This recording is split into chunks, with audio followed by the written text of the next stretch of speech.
একসময় তিনি ছিলেন বাংলাদেশ পুলিশের একজন আলোচিত কর্মকর্তা। সামনে ছিল উজ্জ্বল ক্যারিয়ার। কিন্তু একটি বিতর্কিত সম্পর্ক, কিছু ছবি আর কয়েকটি সিদ্ধান্তের পর আজ সেই কর্মকর্তার পরিণতি বাধ্যতামূলক অবসর। চাকরি, পরিবার, প্রেমিকা সব হারিয়ে তিনি আজ এক প্রকার নিঃস্ব। আর যাকে ঘিরে এত আলোচনা, সেই পরিমণি এখনও আছেন আলোচনার কেন্দ্রবিন্দুতে। প্রশ্ন হল, সাকলাইনে চাকরি যাওয়া নিয়ে কি বলছে পরিমণি? জানলে কঠিন একটা শিক্ষা পাবেন। সম্প্রতি সরকার ঢাকা মহানগর গোয়েন্দা পুলিশের সাবেক অতিরিক্ত উপপুলিশ কমিশনার এবং বর্তমানে ঝিনাইদহ ইন সার্ভিস ট্রেনিং সেন্টারের অতিরিক্ত পুলিশ সুপার মোহাম্মদ গোলাম সাকলাইনকে বাধ্যতামূলক অবসরে পাঠিয়েছে। এ সিদ্ধান্ত প্রকাশ্যে আসার পরই সামাজিক যোগাযোগ মাধ্যমে নতুন করে শুরু হয় আলোচনা। কারণ অনেকের মনে ফিরে আসে ২০২১ সালের সেই বহুল আলোচিত ঘটনা, যেখানে অভিনেত্রী পরিমণি এবং পুলিশ কর্মকর্তা গোলাম সাকলাইনের নাম একসঙ্গে সংবাদ শিরোনামে এসেছিল। ঘটনার শুরু ২০২১ সালের জুন মাসে। সে সময় সাভারের ঢাকা বোট ক্লাবে নিজের সঙ্গে ঘটে যাওয়া একটি ঘটনার অভিযোগ এনে ব্যবসায়ী নাসিরিউ মাহমুদের বিরুদ্ধে মামলা করেন পরিমণি। দেশজুড়ে ব্যাপক আলোচিত সেই মামলার তদন্ত তদারকির দায়িত্বে ছিলেন গোলাম সাকলাইন। কিন্তু কিছুদিন পরই পরিস্থিতি অন্যদিকে মোড় নেয়। তদন্তকারী কর্মকর্তার সঙ্গে মামলার বাদী পরিমণির ঘনিষ্ঠ সম্পর্কের অভিযোগ সামনে আসে।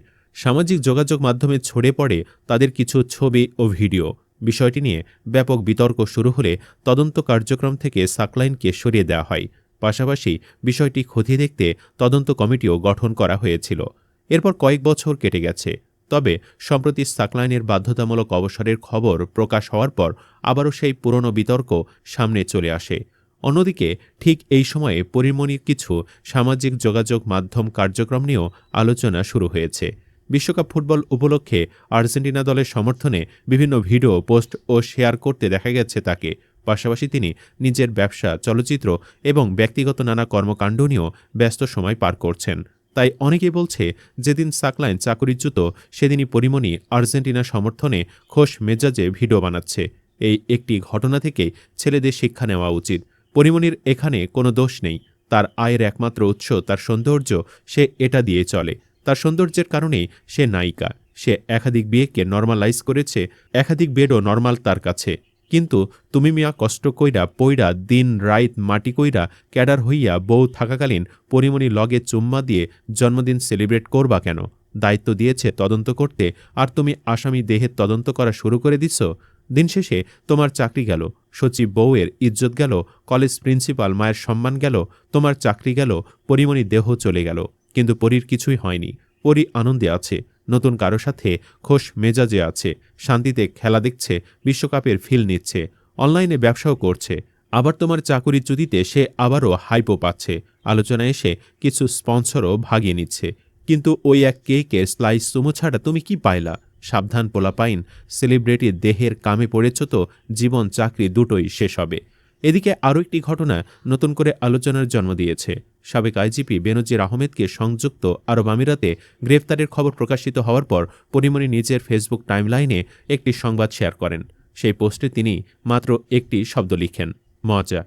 এই একটি শব্দ ঘিরে শুরু হয় ব্যাপক আলোচনা। অনেক নেটিজেন মনে করেন ২০২১ সালের নানা ঘটনার স্মৃতি থেকেই হয়তো এমন প্রতিক্রিয়া দিয়েছেন অভিনেত্রী। যদিও এ বিষয়ে বিস্তারিত কোনো ব্যাখ্যা দেননি তিনি। তবে এর আগে এক সাক্ষাৎকারে গোলাম সাকলাইনকে নিয়ে নিজের অবস্থানও জানিয়েছিলেন পরিমণি। তিনি বলেছিলেন, সাকলাইনের বিরুদ্ধে নেওয়া কিছু ব্যবস্থা তার কাছে অস্বাভাবিক মনে হয়েছে এবং এজন্য তার খারাপও লেগেছে। পরিমণির ভাষ্য ছিল, প্রেম বা ব্যক্তিগত সম্পর্কের কারণেই সবকিছু হয়েছে, এমনটা তিনি বিশ্বাস করেন না। বরং একজন সফল কর্মকর্তাকে ঘিরে বিভিন্ন ধরনের আলোচনা তৈরি হওয়াটাই স্বাভাবিক বলে মন্তব্য করেছিলেন তিনি। বর্তমানে গোলাম সাকলাইনের বাধ্যতামূলক অবসর এবং পরিমণির সাম্প্রতিক কর্মকাণ্ড, দুটি বিষয়ই সামাজিক যোগাযোগ মাধ্যমে সমানভাবে আলোচনায় রয়েছে। কেউ এটিকে কাকতালীয় ঘটনা বলছেন, আবার কেউ পুরনো বিতর্কের সঙ্গে নতুন ঘটনার যোগসূত্র খুঁজছেন। তবে বাস্তবতা হল, সরকারি সিদ্ধান্তের পেছনের কারণে আনুষ্ঠানিকভাবে যা বলা হয়েছে সেটাই এখন পর্যন্ত নির্ভরযোগ্য তথ্য।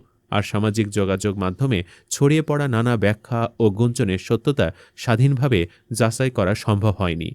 আপনার কি মনে হয়, সাকলাইনকে ঘিরে নতুন এই আলোচনা কি শুধুই পুরনো বিতর্কের পুনরাবৃত্তি, নাকি এর পেছনে আরও কোনো কারণ রয়েছে? আপনার মতামত কমেন্টে জানান।